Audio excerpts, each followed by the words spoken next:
Boa noite, vamos orar, para a gente dar início a essa parte do nosso tratamento.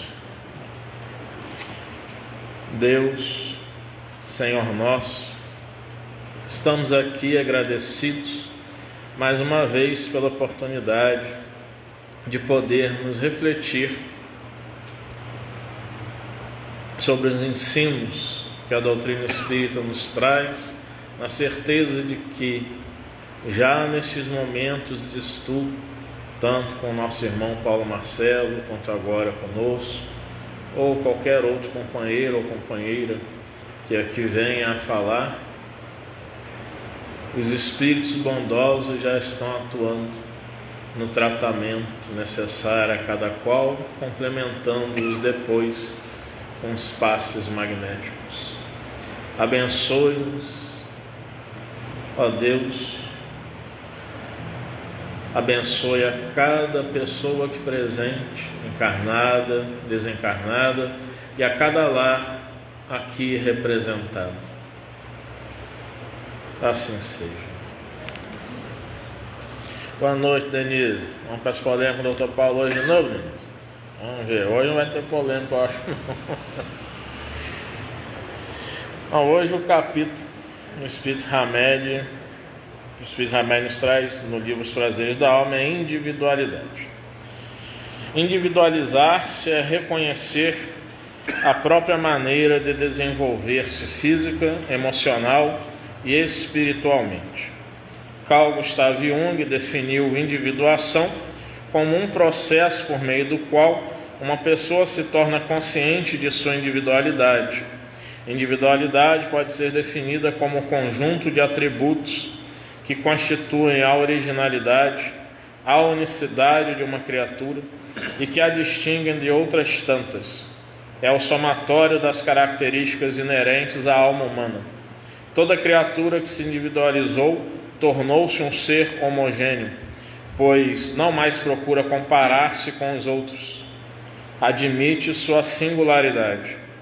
O ser vivente, atravessando inúmeras etapas evolutivas através das mais diversas encarnações, traz consigo uma gama imensa de personalidade acumulados nas vidas, uma gama imensa de traços de personalidade acumulados nas vidas pretéritas, assemelhando-se a verdadeiras fotocópias do passado. Por não termos uma percepção clara de nossa real identidade, é que somos escravos da opinião alheia. Em determinadas fases de nossa vida, pensamos ser aquilo que os outros pensam que somos. Somos dependentes. Em outras, deixamos a dependência e a submissão aos outros e nos tornamos unicamente vinculados àquilo que pensamos de nós mesmos. Somos independentes. Entretanto, quando tudo sugere tranquilidade e certeza, surge um vazio existencial, parece faltar algo de fundamental em nossas vidas e entendemos que estamos ainda na superfície de nossa intimidade. Aí se inicia a busca mais profunda em nosso interior, o processo de individuação. A máscara da autonomia que usávamos cai e descobrimos que representava apenas um compromisso entre nós e a sociedade quanto àquilo que alguém aparenta ser: nome, sexo, nacionalidade, título, profissão ou ocupação. Na realidade, todos esses dados são verdadeiros, mas quando se trata de nossa individualidade profunda, eles pouco representam, pois estão ligados às realizações externas e aos objetivos do ego. O passo essencial no processo de individuação é a retirada de nossa máscara ou persona, personalidade que nós apresentamos aos outros como real, mas que em muitas ocasiões difere consideravelmente da verdadeira. Embora a máscara tenha funções psicológicas importantes para a nossa proteção, em certos períodos da vida, ela também turva e oculta nosso eu real, ou seja, a alma.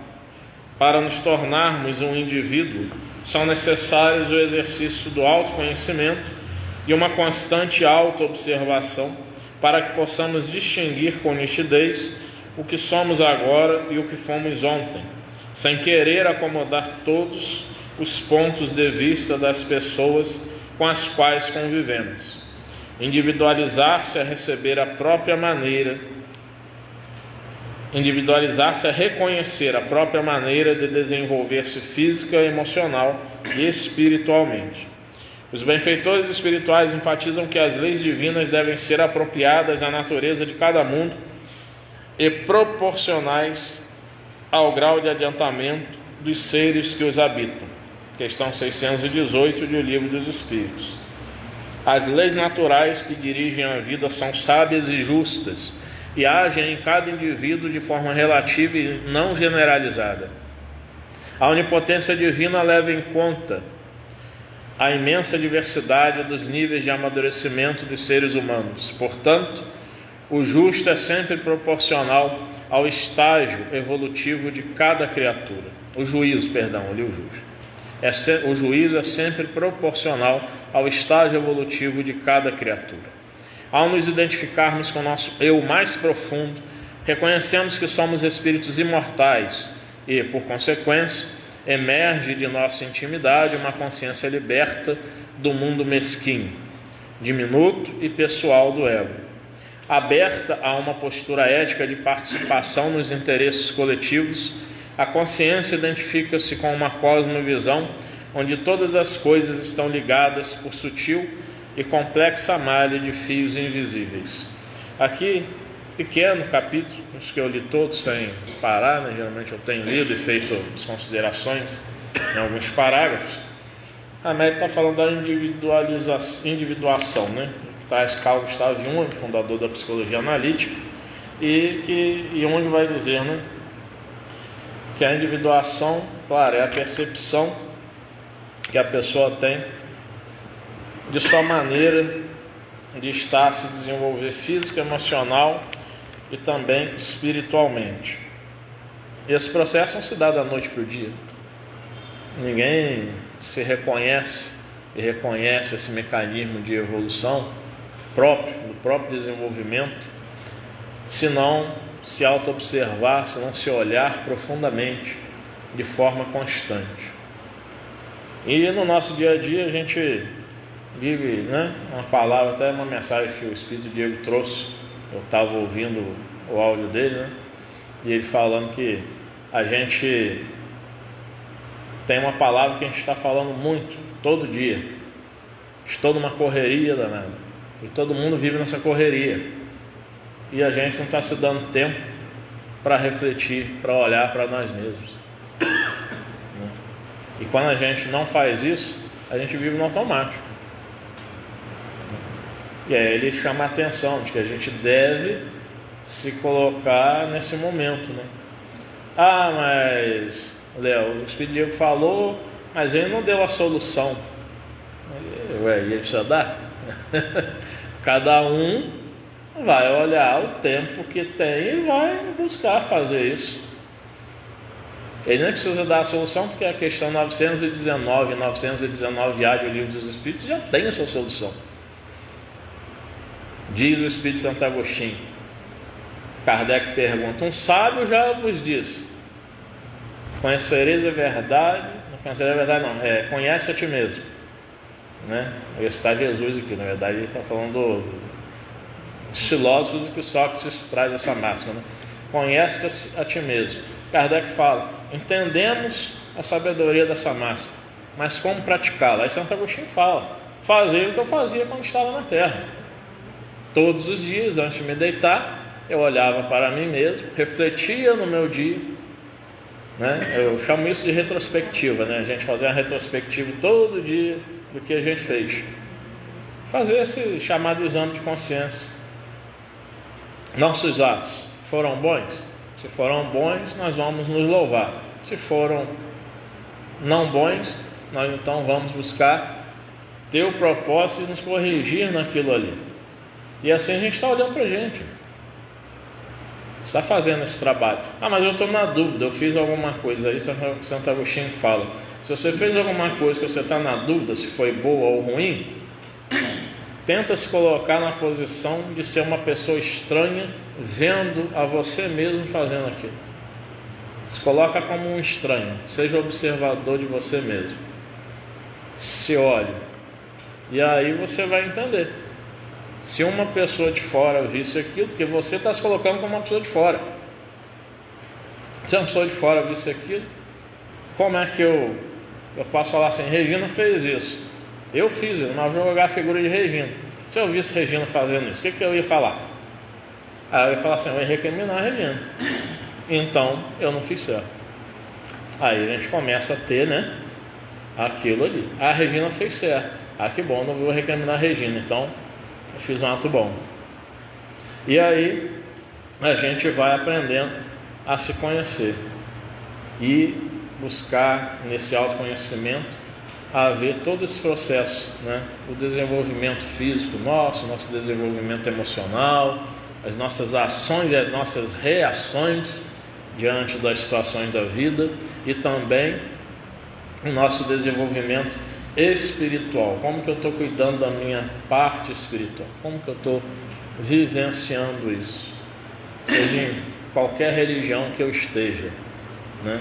A gente precisa estar realmente analisando essas questões, né? Será que eu estou dentro da doutrina espírita? Faço críticas a determinados irmãos de outras religiões, mas eu mesmo acabo não sendo melhor do que aquele irmão que eu critico. E como que eu posso ser melhor se eu critico?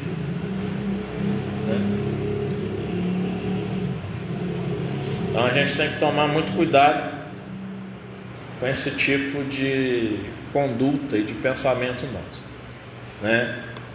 Eu ouvi um palestrante espírita falando o seguinte, numa palestra na casa espírita, e aquilo me entristeceu.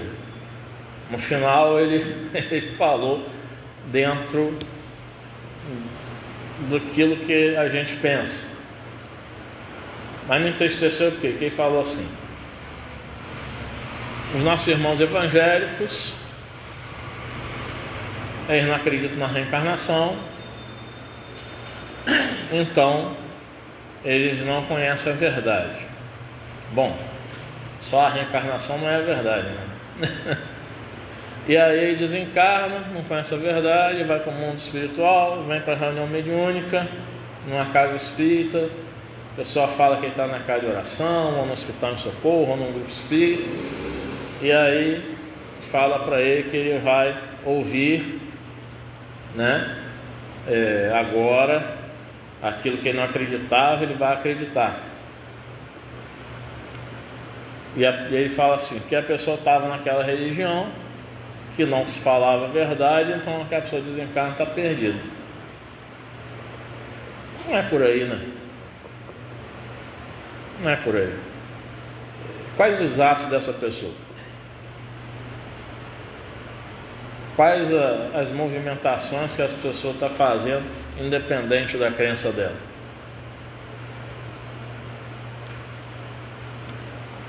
Então, assim, a gente tem que buscar ampliar também a nossa visão, porque não são todos os evangélicos que fazem críticas ao espiritismo, não são todos os católicos, padres, freios que fazem crítica ao espiritismo, não são todos os espíritas que criticamos outras religiões. Eu faço críticas, vocês já me ouviram fazendo críticas aqui, mas eu tenho essa consciência de que não é porque uma pessoa segue uma doutrina que não é aquela que eu sigo, que ela vai desencarnar e vai se dar mal. Às vezes vai ser melhor que você. Exato. Aí no final ele fala uma coisa, né? Que tem-se as 3 virtudes: fé, esperança e caridade. Mas que o apóstolo Paulo fala que dessas 3, a caridade, o amor é a maior. E que se a pessoa, mesmo que seja descrente, e ela é caridosa, então ela está bem amparada ao desencarnar, que a sua consciência estará em paz. E realmente é isso. Não depende de crença. Fazer o bem, amar, né? Isso é independente. O que eu critico aqui não são as pessoas que frequentam religiões, tá? Agora, os líderes que conhecem, esses merecem crítica mesmo. Eu sempre lembro, crítica, segundo a etimologia lá na palavra grega, kritiki, a arte de bem avaliar algo, de bem julgar, de bem analisar. Mas também tem muitos líderes aí, ou que acreditam piamente naquilo, ou que mesmo acreditando, são tão ignorantes quanto aqueles fiéis que lá estão. E, infelizmente, há abusadores em todos os níveis, em qualquer religião, qualquer templo religioso, em qualquer ambiente não religioso. Nós nunca sabemos. Não vem escrito na testa de ninguém. Quem é charlatão, quem quer tirar mais dinheiro, quem quer abusar de uma mulher, de sua fé, nós nunca sabemos. E a gente tem que ficar atento quanto a isso. E quando acontecer situações dessas, tipo de abusos, a gente tem que denunciar. Que a gente precisa usar, sim, vamos orar a Deus, tem a legislação divina. Agora, Deus não colocou a legislação humana à toa na terra, não. E a gente tem que usar disso, sim. Então, se a gente quer uma sociedade melhor, quer que os indivíduos, cada um de nós, homens e mulheres, estejamos melhores, e aí nós vamos entrar no que o Hamed fala ao final.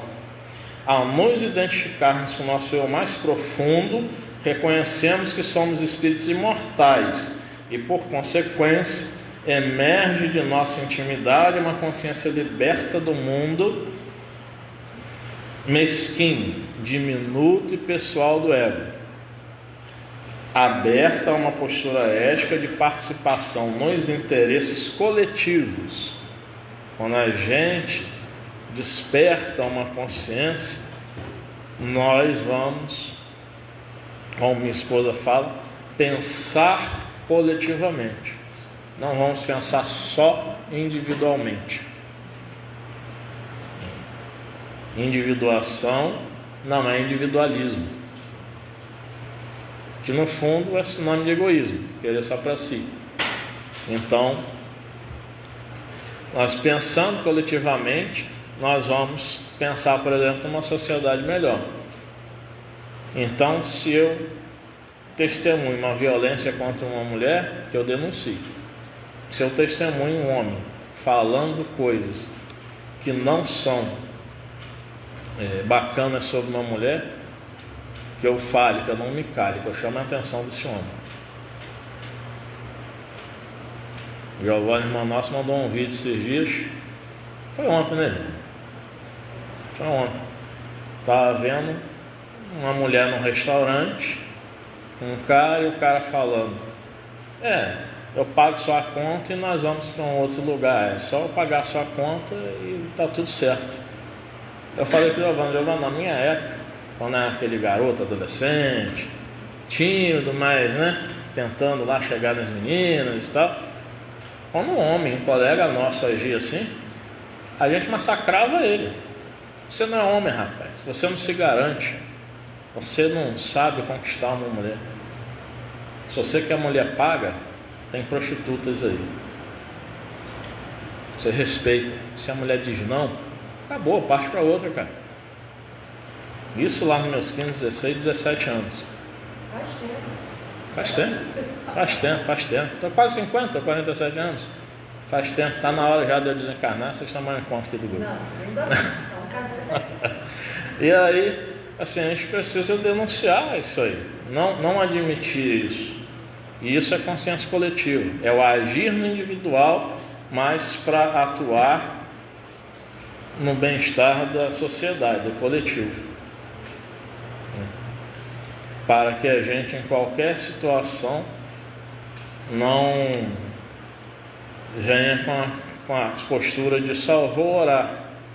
E nisso, só vou orar, a gente acaba revitimizando a vítima por não agir. A gente precisa ter esse pensamento coletivo, e isso dá o tom de como nós avançamos no sentido da individuação. E assim, para várias outras questões, né? Pedofilia, charlatanismos, né? A gente deve se colocar nessa postura. E nós espíritas não podemos repetir aqueles erros que, infelizmente, determinados líderes de outros movimentos religiosos acabam falando, né? Uma mulher está apanhando em casa e fala assim: ora para o seu marido porque ele ainda não aceitou o Senhor. Gente, a mulher vai ficar orando e apanhando?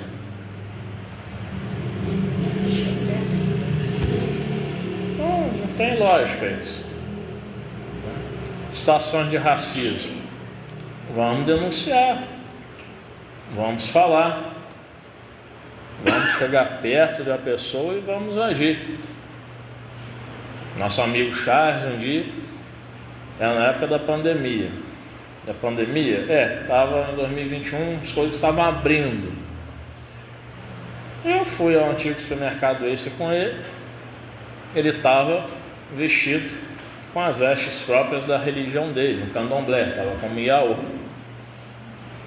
uns fios de conta, tendo que se vestir de branco, preceitos da religião dele.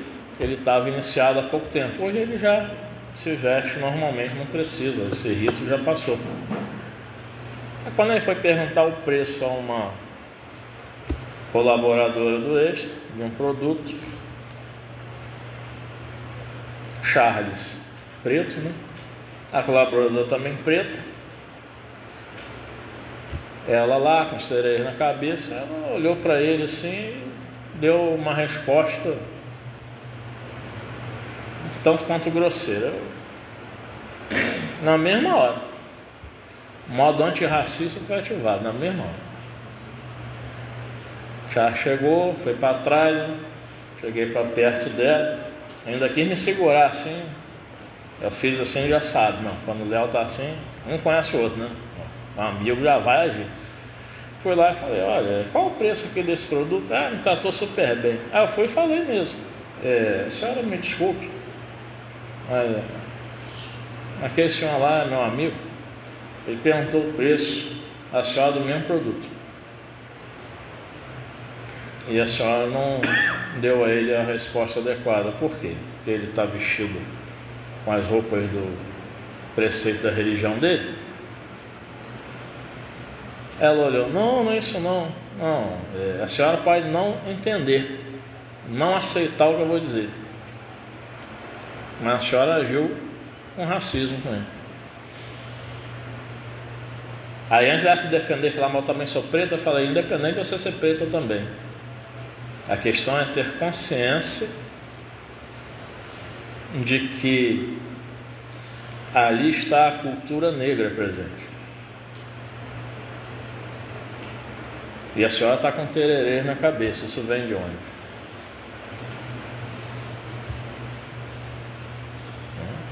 Eu não sei exatamente a história agora, mas está dentro da cultura negra isso aí.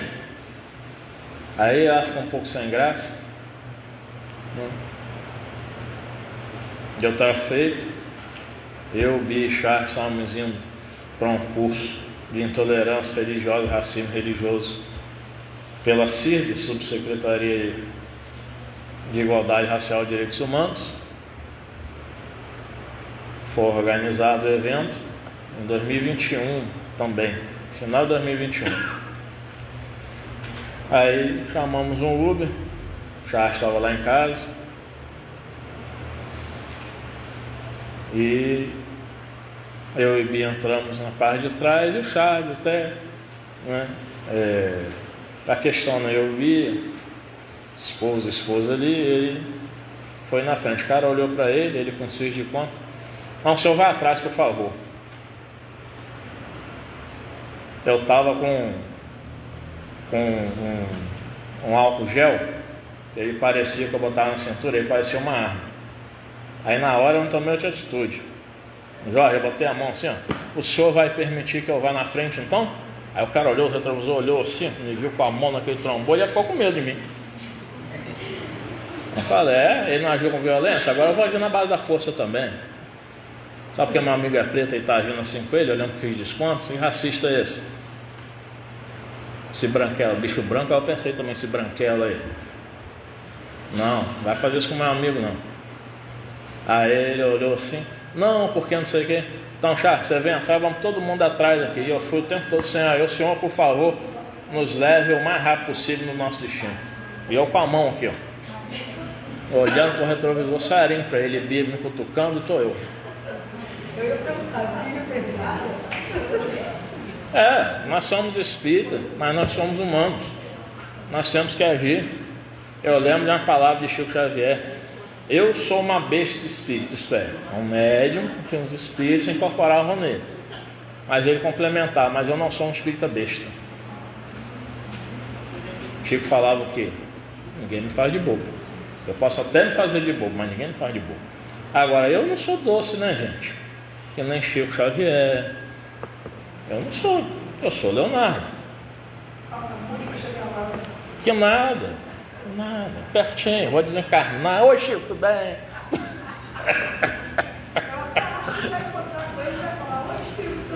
E vai embora.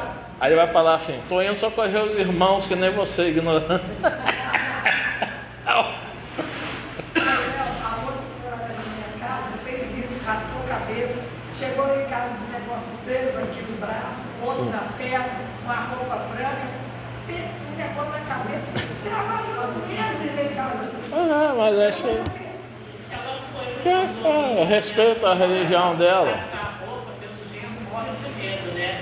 Aí depois as vizinhas lá do condomínio foram perguntar à minha filha se eu estava tendo trabalho na casa. Meu Deus do céu. Meu Deus.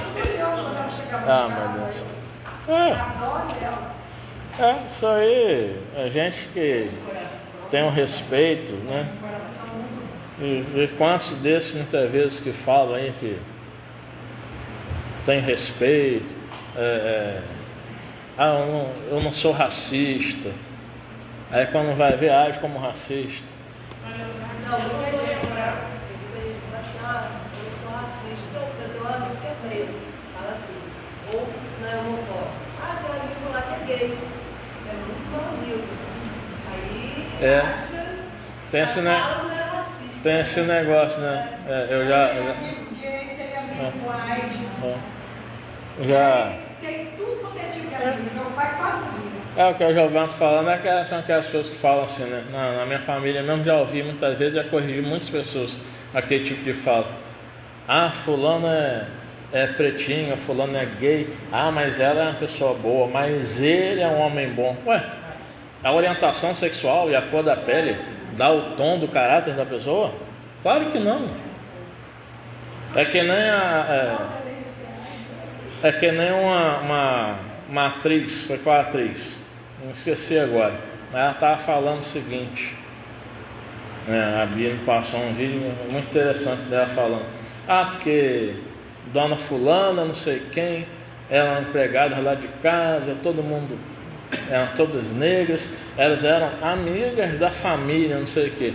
Aí ela ficou questionando, ela criança, depois adolescente, que tanta amiga da família é essa que fala, mas nunca se sentaram à mesa para comer com a gente, sempre servindo em pé, esperando, e os filhos e as filhas sempre num quarto à parte preparado só para os empregados e não tendo acesso a determinados espaços da casa. Então que amizade é essa e que não racismo é esse?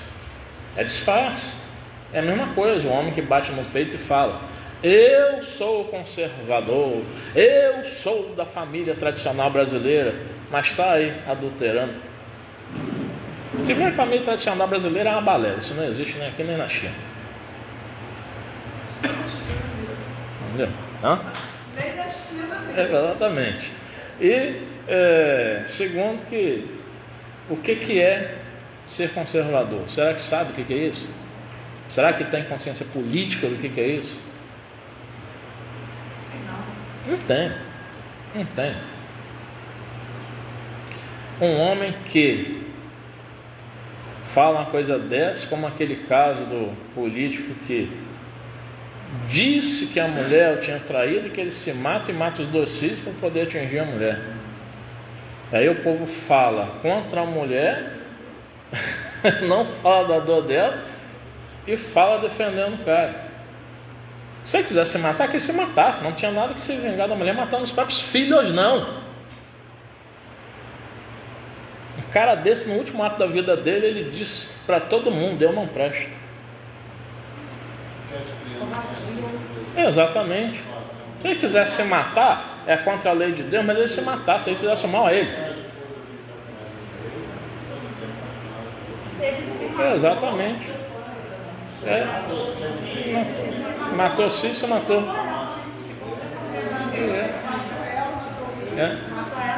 Exatamente. Assim. Até falei errado, ele se matou os filhos. Matou os filhos e se matou depois. Não, ele se matou os filhos e parte dela, psicologicamente, ela matou, né? Então, quer dizer, ele é um cara que, né, se colocava como honesto, como... como você falou já. Traiu, se for o caso, segue a vida. Vida que segue. Eu não vou dizer que o cara não vai ficar revoltado, né?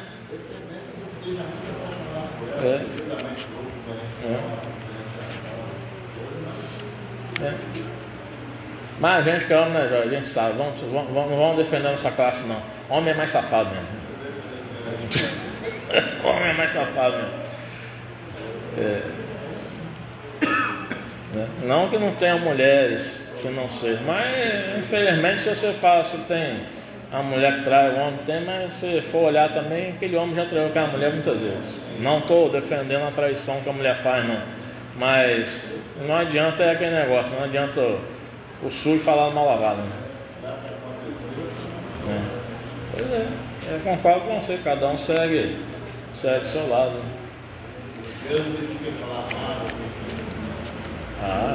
Porque isso vai ter que ser trabalhado ao longo do tempo, né? E temos essa consciência coletiva também em relação às questões, né? Que eu já falei aqui, eu repeti, né? As questões aí com relação à questão do mundo, né? Vamos falar do macro, né? Nossa geopolítica, as guerras estão tendo aí, né? E a gente tomar cuidado, né? Eu vou repetir o que falei em outro estudo. Nós espíritos tomarmos cuidado de, né, colocarmos, né? Que tem mesmo que destruir, que tem que fazer o melhor tipo de relação. Eu lembro de um monge que não é cristão, um monge budista tibetano, Thich Nhat Hanh. E ele, muito simples, ele fala: se os líderes das nações conversassem de forma serena, tranquilos, dialogassem, entrassem numa verdadeira diplomacia, sem uma nação querer invadir a outra, respeitando essa parte dos direitos humanos que diz a soberania de cada país, que um país não tem o direito de invadir o outro, as coisas se resolveriam. Porque nós aqui no Brasil, nós estamos, apesar de eu falar que eu viro e mexe, eu falo, né? Eu sou transnacional, eu tenho alma Eurásia, né? europeu com Ásia, né? Ou eu viveria no Japão ou eu viveria em algum país da Europa, né? Mas, agora está complicado, mas Já fui para todos eles. a gente já foi, mas Eu fui agora também. já saiu nossa vida mesmo, mas é aquele negócio, nós no Brasil é abençoado no sentido de guerra, de não ter, e mesmo para aquelas vozes às vezes que ficam com medo, os Estados Unidos poderão invadir o Brasil, eles podem até haver isso, só que eu digo que provavelmente não vai, por uma questão de dinheiro. O Brasil no mundo é o 4º país que mais deve aos Estados Unidos da América. Se eles viessem para invadir aqui, simplesmente eles perdem. Eles têm um grande credor para com esse país, né? Os Estados Unidos é um grande credor do Brasil. E também as parcerias comerciais, né? Nós somos os que mais exportamos aço, alumínio para os Estados Unidos, carne bovina, café, laranja. Então não seria de bom senso, né, haver uma invasão para com o Brasil. E essas invasões não se enganem, gente. Não entrem nessas narrativas que querem colocar na cabeça da gente. Isso não tem nada a ver com se você é de direita, se você é de esquerda, não tem nada a ver com isso. Isso aí eles deixam para a gente ficar debatendo isso. Isso é domínio de terra, isso não tem nada a ver com democracia, liberdade de expressão, nada disso. Eu disse a Cristina hoje que o presidente dos Estados Unidos é reptiliano. Não sei. Ele é reptiliano. Como é que eu vou saber disso aí? Meu Deus do céu, é possível? Papai Marcelo é o anticristo. Elon Musk é o anticristo. É o quê? Elon Musk, Papai Marcelo é o anticristo. É o anticristo. Elon Musk é o anticristo. Para ele. Não sei, não vou ficar aqui falando. Mas, independente, né, se ser anticristo, ser reptiliano, independente disso, joga as narrativas pra gente, né? Eu lembro de uma, acho que eu falei no estudo semana passada, da entrevista que eu li, está tudo em espanhol, tranquilo para entender, só acessar lá, Portal SK, né, que é Espiritismo com Kardec, eu vou colocar lá, Revista Harmonia, entrevista John, J-O-N, Aspurua, A-I-Z-P-U-R-U-A, Aspurua, com acento agudo no pu. Aí ele colocou na entrevista, o Marcelo Henrique fez a entrevista com ele. Ele é venezuelano. E ele, com o regime do Hugo Chávez, ele foi, logo depois com o regime de Nicolás Maduro, ele saiu da Venezuela e foi morar na Espanha. E o Marcelo Henrique perguntou a ele o que ele sentiu quando o Maduro foi capturado, né, ou alguns falam sequestrado, pelos Estados Unidos. Ele disse que sentiu uma alegria danada. Ele é de esquerda. Ele falou, regime ditatorial, a democracia vai surgir na Venezuela e tal. 2 semanas depois ele fala, fiquei decepcionado, que aquela alegria daquele momento não teve democracia, liberdade de expressão, o país está na mão de outra ditadora, está certo que está ali num enquadre com os Estados Unidos, mas não mudou nada no país, não está mudando nada, o que está mudando as fronteiras que estão se abrindo, mas o mercado da Venezuela continua a mesma coisa, tudo continua a mesma coisa. Presos políticos, ele falou, De 190 presos políticos, grande parte amigos dele, só 30 foram libertos. Isso são presos políticos que eram contrários ao regime, eles deveriam todos ser soltos. E não foram. Então, cadê a liberdade, a democracia? Não é isso que interessa. Interessa o petróleo. Interessa o petróleo. É a mesma coisa. O Irã está vencendo a guerra contra os Estados Unidos. Não vamos nos enganar, não. A mídia não está falando mais, não. A mídia não está falando mais, não. A mídia não está falando isso, não. Porque os Estados Unidos começou a perder, a mídia parou de falar. Mas a realidade é que o Irã está vencendo a guerra. E está vencendo economicamente também. Porque uma das 3 condições que o presidente do Irã falou para cessar a guerra é que só vai fazer negócio, só passa barril de petróleo agora lá do Estreito de Hormuz, que os Estados Unidos não conseguem gerenciar aquilo. Só passa barril de petróleo vendido na moeda chinesa, em yuan. Em dólar não se vende mais. E o dólar é a grande força da nação dos Estados Unidos. E quando não se faz negócio em dólar, os Estados Unidos perdem. E aí? Em 17 dias, o Irã começou a ditar o preço do petróleo no mundo. Em 17 dias. E aí o que a gente enxerga, apesar de a gente falar de derrota, assim, né, de uma grande nação, que a pessoa fica admirada, né, é que uma nova ordem econômica, a partir dessas crises, como diz o Espírito Emmanuel através de Chico, né, toda crise é fonte de espírito renovador. O que a gente está vendo, de repente, muitos com maus olhos, né, pelo Estado teocrático que é o Irã, né, que é um Estado teocrático, né? O Alcorão, no país muçulmano, ele é a constituição do país. Constituição civil, penal, religiosa.